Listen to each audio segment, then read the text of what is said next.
कुपवाड़ा में पाकिस्तानी हमले से नुकसान हुआ है। पाकिस्तान ने आम लोगों को यहां निशाना बनाया। पाकिस्तानी सेना ने रात भर गोलीबारी की है। कुपवाड़ा से भी तस्वीरें सामने आई हैं जहां नुकसान हुआ। और कुपवाड़ा से संवाददाता जितेंद्र शर्मा की अब आपको ग्राउंड रिपोर्ट दिखाने जा रहे हैं। ऑपरेशन सिंदूर से बौखलाए पाकिस्तान की तरफ से लगातार इस वक्त शेलिंग की जा रही है। लगातार पिछले कुछ दिनों से देखा जा रहा है कि जो कुपवाड़ा, इसके अलावा पुंछ और इसके साथ ही जो अन्य बॉर्डर के इलाके हैं, तमाम जगहों पर पाकिस्तान की तरफ से लगातार शेलिंग की जा रही है। और तस्वीरें आप देखिए किस तरीके से कल रात भी यहाँ पर शेलिंग की गई और उसके बाद यहाँ पर जो तमाम आप घरों के शीशे देखेंगे वो पूरे तरीके से आपको यहाँ पर टूटे हुए दिखाई देंगे। ठीक सामने मैं चाहूँगा कैमरामैन आपको तस्वीरें दिखाए। ये देखिए किस तरीके से बाकायदा शेल यहाँ पर गिरा और उसके बाद ये देखिए ये बिजली का खंबा है जिसमें आप देखेंगे कि किस तरीके से यहां पर छेद हुए हैं। और ठीक सामने ये देखिए गाड़ी है ऑल्टो कार जो पूरे तरीके से यहां पर चकनाचूर हो चुकी है। ठीक सामने घर देखिए, घर पूरे तरीके से यहां पर डैमेज हो चुका है। तो लगातार ऑपरेशन सिंदूर के बाद जो बॉर्डर के इलाके हैं वहां पर लगातार जो पाकिस्तान की तरफ से शेलिंग है वो लगातार की जा रही है। और रात के वक्त काफी नुकसान इन इलाकों में किया जा रहा है। ये तो रात के टाइम हो गए, मैं तो यहाँ पे किराएदार है, मेरे दुकान भी यहाँ नई दुकान है सर। तो हम उस टाइम सोए थे जब रात के टाइम वहाँ यहाँ पे शेलिंग हो रहा है सर। साथ ही ये घर देखिए किस तरीके से ये जो घर है वो पूरा डैमेज यहाँ पर आपको दिखाई देगा। सड़क पर गड्ढे हो चुके हैं। और उसके बाद ये देखिए साफ तौर पर सामने वाले जो घर है उसके शीशे यहाँ पर टूटे हुए हैं।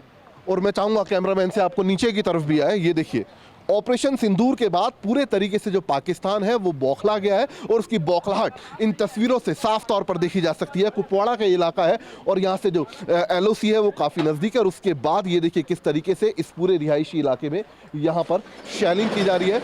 ये देखिए घर इनका, ये भी पूरे तरीके से शीशे हैं वो टूट चुके हैं। मैं चाहूँगा कैमरामैन आपको दिखाई। ये देखिए यहाँ पर भी आपको शटर के अंदर छेद यहाँ पर दिखाई देंगे। ये देखिए शेलिंग के छेद यहाँ पर आप देख सकते हैं किस तरीके से पूरा जो शटर है उसके अंदर आप देख सकते हैं छेद हुए पड़े हैं। दीवार के ऊपर देखिए यहाँ पर ये दीवार है, यहाँ पर भी छेद आपको दिखाई देंगे। तो शेलिंग के निशान इस पूरे कुपवाड़ा इलाके के अंदर साफ तौर पर देखे जा सकते हैं। और हमारे साथ इस वक्त तमाम खास मेहमान मौजूद हैं। मेजर जनरल अश्विनी सिवाच हमारे में ज्वाइन कर रहे हैं। सिवाच सर, किस तरह से आप देखते हैं पाकिस्तान ने जितने भी हमले किए एक भी हमला कामयाब नहीं हो पाया। हमारे एयर डिफेंस सिस्टम ने पाकिस्तान के सभी हमलों को नाकाम कर दिया और जोर जो चल रहा है वो सिर्फ और सिर्फ आम नागरिकों को निशाना बनाने की कोशिश इस वक्त सरहद पार से नजर आ रही है। किसी तरह से सिविलियन इलाकों को जो LOC पर गांव हैं वहां पर कोई डैमेज करके अपने लोगों को यह बताया जा सके कि हम जवाब दे रहे हैं, ये कोशिश है क्या? हाँ बिल्कुल। देखो समीर, सच्चाई है कि पाकिस्तान बुखलाया हुआ है।